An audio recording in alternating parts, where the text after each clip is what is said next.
A reading from the Holy Gospel according to Matthew. Glory to you, Lord.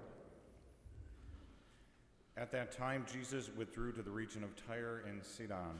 And behold, a Canaanite woman of that district came out and called, "Have pity on me, Lord, Son of David.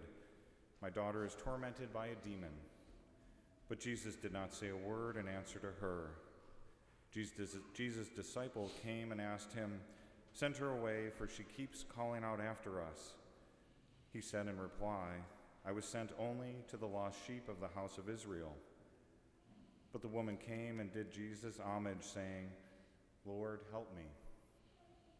He said in reply, "It is not right to take the food of the children and throw it to the dogs."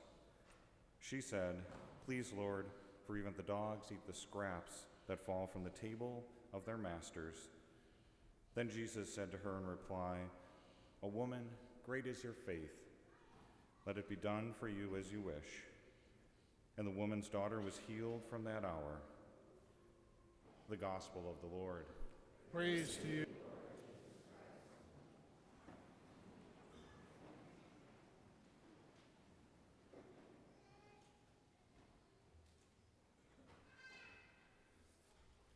Good morning.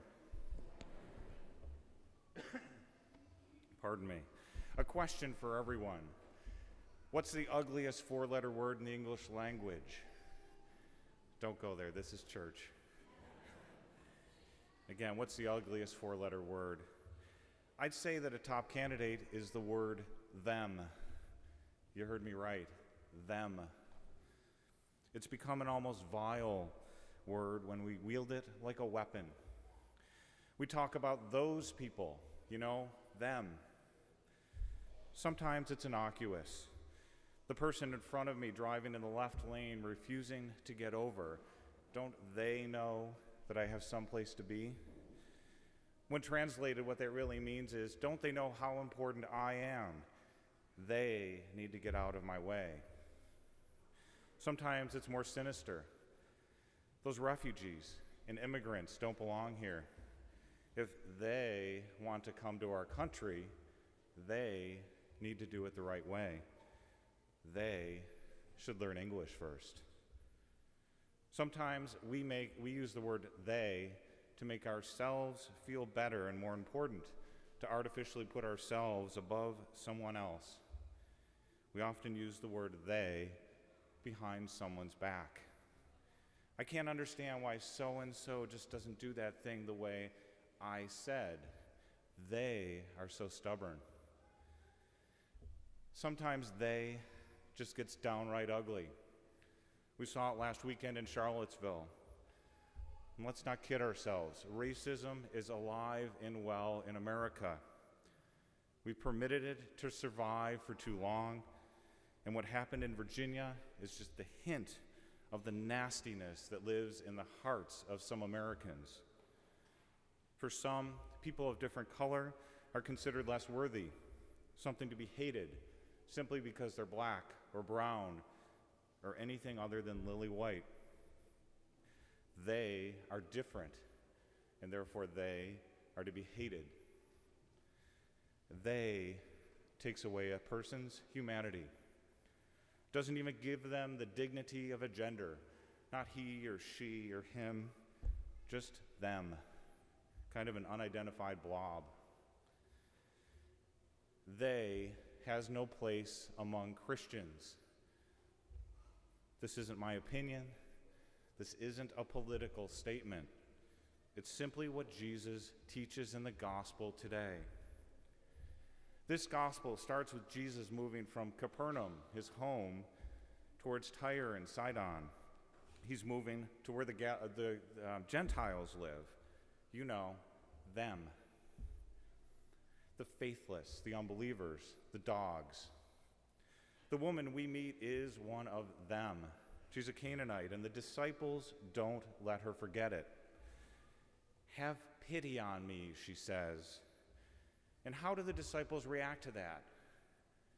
Send her away. Can you almost see the crinkle of their nose in revulsion as they talk to her? Like they're looking at a piece of stinky cheese. Ugh, Lord, send her away. She's one of them. She's a Gentile. So Jesus decides to teach a lesson. I was sent to the people of Israel, not you, he says to her. He's taking that divide and pushing it open even wider. He's saying, you're one of them. You are not worthy of my healing. That's a tough thing for us to hear coming from Jesus, but it makes sense when we put it in context. This is a teaching gospel, but it's not the woman being taught here. It's the disciples. So when Jesus says this, it's not to provoke her. It's simply a way to provoke the disciples to look at their own prejudices. And then Jesus pushes it even harder. He calls the woman a dog, which was a common slang term for Canaanites back in those days. We shouldn't be surprised. We still do the same thing today sometimes.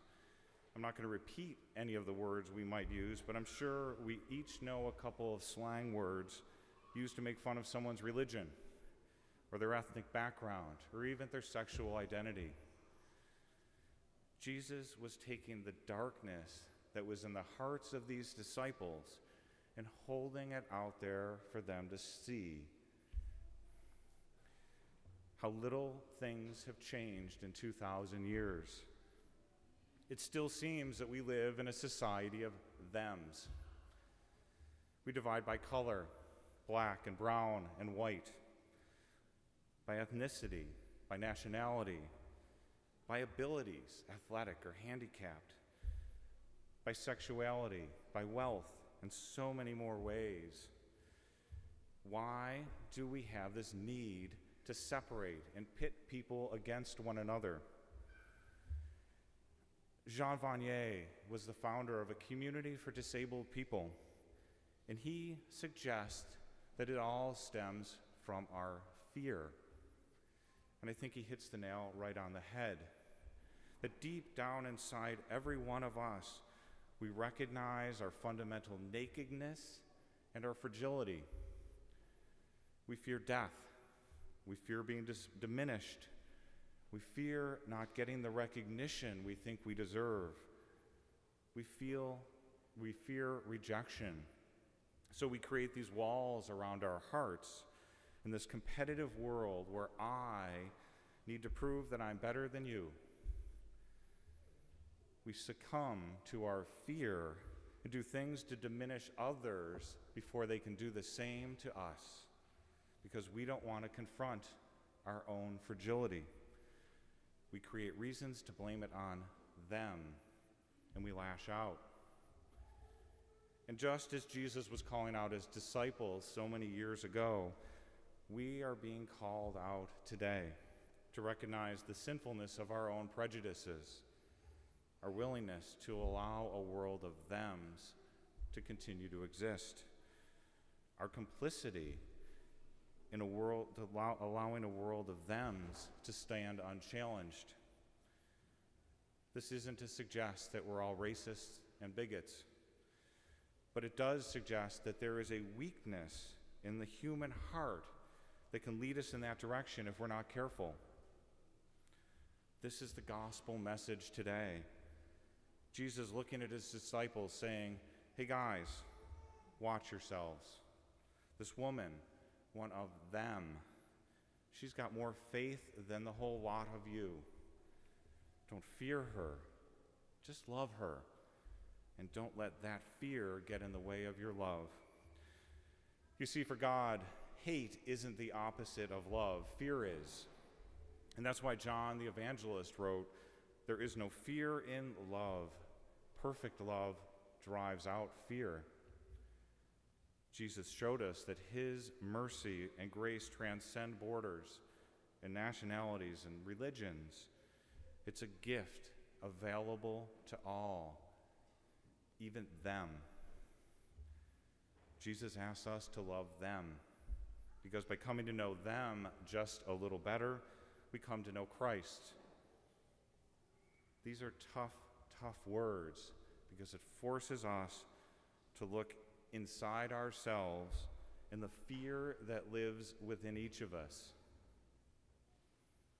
This week I encourage all of you to take some time and examine the thems that we've created in our own lives, and then trying to find ways to break down those walls, ways to find love rather than fear the people who are different than us.